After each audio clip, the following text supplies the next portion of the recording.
we're going to be reading Feathered Serpent and the Five Sons, a Mesoamerican creation myth. Hello. This book just came out this year, and I'm so excited to read it to you. Ah, here we go. So beautiful. So I'll show you the art after I read each page, as always. Here we go. It is said by the elders that before our time there were 4 other Tonatiuhs, or sons. During the first Tonatiuh, the gods created humans by covering sacred bones with mud. The humans they made were big. They were giants. They were clumsy. They would fall and break. These humans turned into mountains. I'll show you a picture of that. During the second Tonatiuh, the gods made humans with mud again. This time they made them small, but the mud would slip off their bones and slide into the rivers and lakes. These humans turned into fish.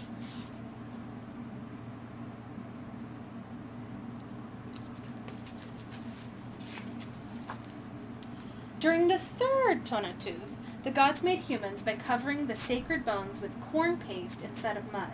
The humans they made were the right size and shape, but they refused to honor the gods. The gods became angry and turned these humans into monkeys that lived in the trees.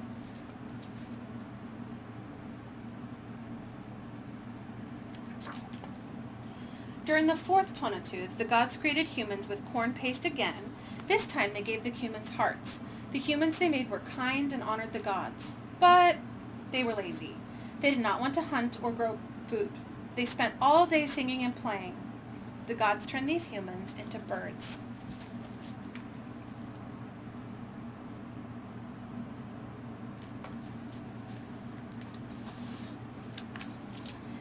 The gods were tired. They did not want to create humans anymore. They gave the sacred bones to mix.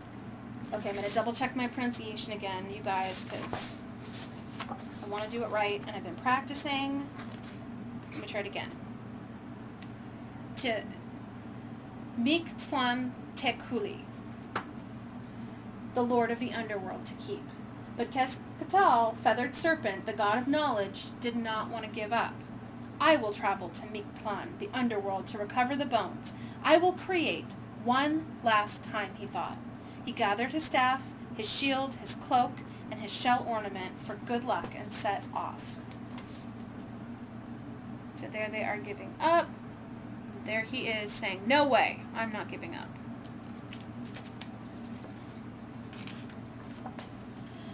The entrance to Mictlan was in a cavern past 3 sacred mountains. There were 9 regions Feathered Serpent would have to cross in order to reach the place where the Lord of the Underworld dwelt. The first region was Itzkulan, the place where the dog lives. The Feathered Serpent encountered, I'm going to double check my pronunciation again, you guys, because I really want to be good at this. I don't know why I can't seem to remember it, but it's Sholtol, the spirit guide who helped those who were worthy of his aid. The god had to cross a large and mighty river. How will I reach the other side, he thought. But Sholtol motioned for him to climb on his back, and the dog carried the feathered serpent across the water.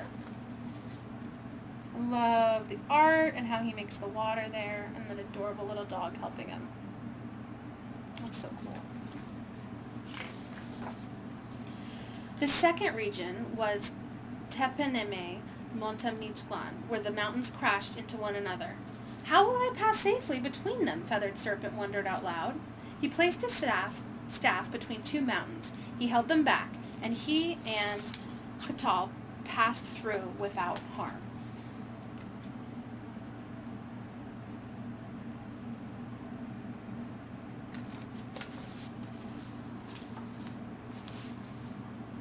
He then reached Itzpentel, the obsidian mountains. Sharp volcanic glass shards cut anyone who tried to walk on them. But Feathered Serpent tied rocks to the bottom of his sandals. This should protect me, he said to Quetzal. The god crossed the mountains without getting hurt. Here's the obsidian mountains, and he's got his shoes to protect him.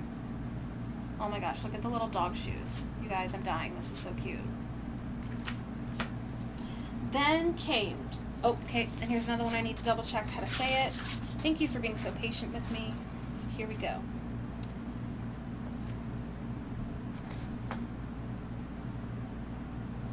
Okay, then came Seweloyan, the place where it snows. Everything was frozen.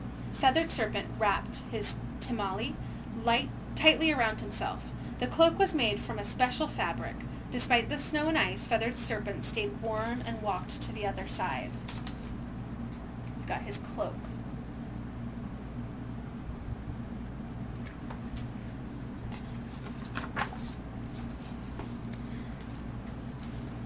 Okay.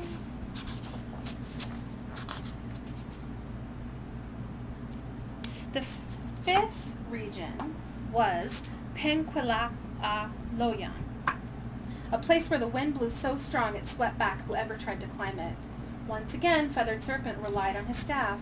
He held it tightly to steady himself and move forward. The wind was so strong, though, that it snapped his staff and tore his tamale in half. The god then reached Temeloyan, the field where it rains arrows. Feathered Serpent held his chimali over his head. He was able to pass through unharmed, but his shield was broken in half by the sharp weapons.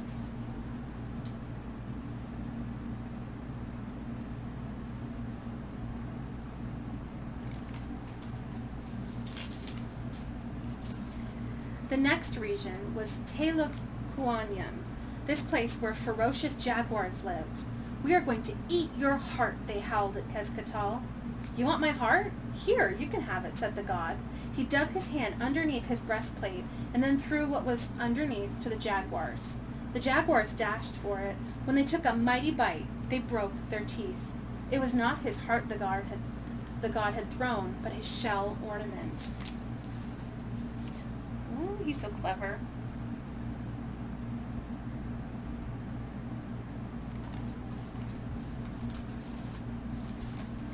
Afterward, Feathered Serpent reached Tonatiuh, a place where the god had to cross the river again.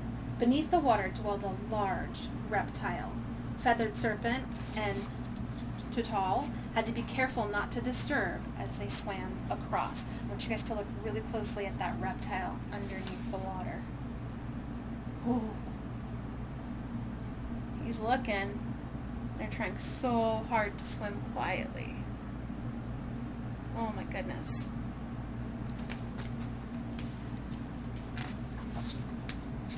Feathered Serpent was now in the 9th region. Chikonhuyan. It was an area with 9 bodies of water and a very dense fog. "I can't even see my hands," exclaimed Feathered Serpent. "How will I find my way?" But the god closed his eyes. He became still and listened to Quetzal's breathing. The spirit dog knew the way, and the god followed him.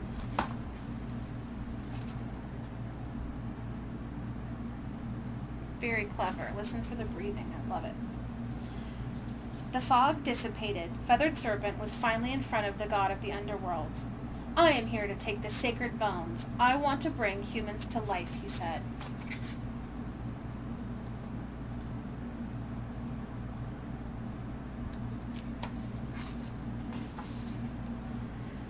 "You have come from far away, and you have overcome many challenges, Feathered Serpent.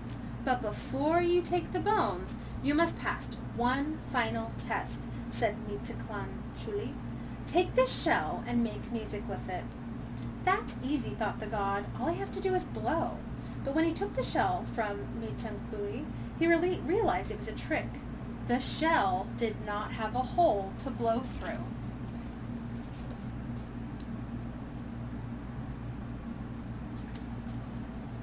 Feathered Serpent was not ready to give up, though.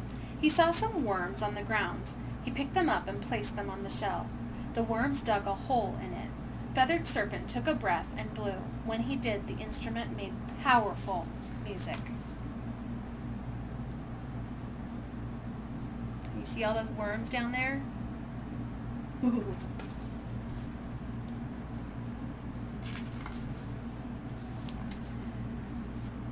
Mictlantecuhtli was reluctant, but he gave Feathered Serpent the sacred bones. The god of knowledge knew he could not trust the god of the underworld, so he asked Quetzal, the spirit dog, to distract Mictlantecuhtli while he escaped. Mictlantecuhtli soon realized that Feathered Serpent was getting away.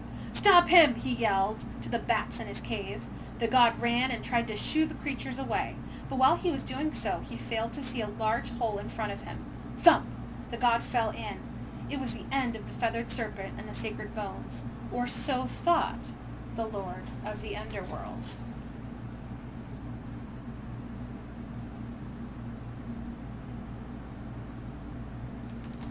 This is a perfect story to read closer to Halloween, I bet. When Feathered Serpent woke up, he was bleeding and terribly hurt. He collected the broken sacred bones. He climbed out of the hole and made the journey out of Mictlan. When he went to the place where the other gods dwelled, he smashed the bones into a powder and mixed some of his own blood with it. He asked the other gods to do the same. With the powder and the blood, Feathered Serpent made a paste, and with the paste, the gods made human beings.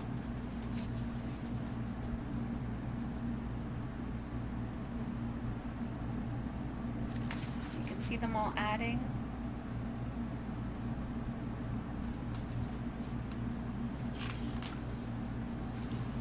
It is said by the elders that we are the descendants of those humans and that we are living in the fifth Tonatiuh.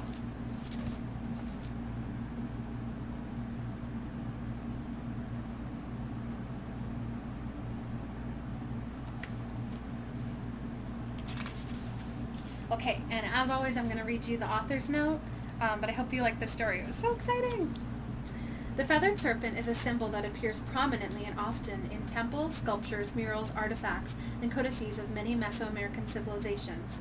It's the first known depiction of a feathered serpent in the Americas is in a stone monument that is more than 2,500 years ago. It was created by the Olmecs, and it is an architectural site named La Venta, in the present day Mexican state of Tabasco. Other depictions have been found in archaeological sites like Teotihuacan, Oaxaca, Chichen Itza, and Tenochtitlan, which are the remains of the cities built by the Toltecs, the Mayans, and the Aztecs. It can be challenging to understand who or what the feathered serpent was. When the Spanish and other Europeans came to this continent, they destroyed the temples and codices of the indigenous people because they did not resemble their own beliefs and customs. The knowledge we have of the feathered serpent comes from interpreting the depictions that have survived. It also comes from the writing of Spanish friars, such as Fray Bernardino de Sahagún, who soon after the conquest sought to learn about the beliefs of the indigenous people instead of destroying them. Nahuatl-speaking cultures knew the feathered serpent as Quetzalcoatl. In the Nahuatl language, Quetzalcoatl means precious feather, and Quetzal means snake. To them, feathered serpent wasn't just a god, but also a historical figure, an actual Tolmec priest king who lived in the 10th century and whose full name was Se-Atal Topitazin Quetzalcoatl. The stories and attributes of feathered serpent, the god, and of feathered serpent, the king, are often tangled together. To the Aztecs, Quetzalcoatl was one of the main gods. He was the god of knowledge, the patron of arts and crafts. He was associated with the wind and is sometimes depicted wearing a bird-like mouthpiece. He was also associated with the planet Venus, which shines like a star in the sky. Atal, the god of dusk and twins, was also associated with Venus. He was considered feathered serpent's Nahual, a kind of animal twin spirit. Quetzalcoatl is the protagonist of several important myths, including the creation of the world and the creation of man.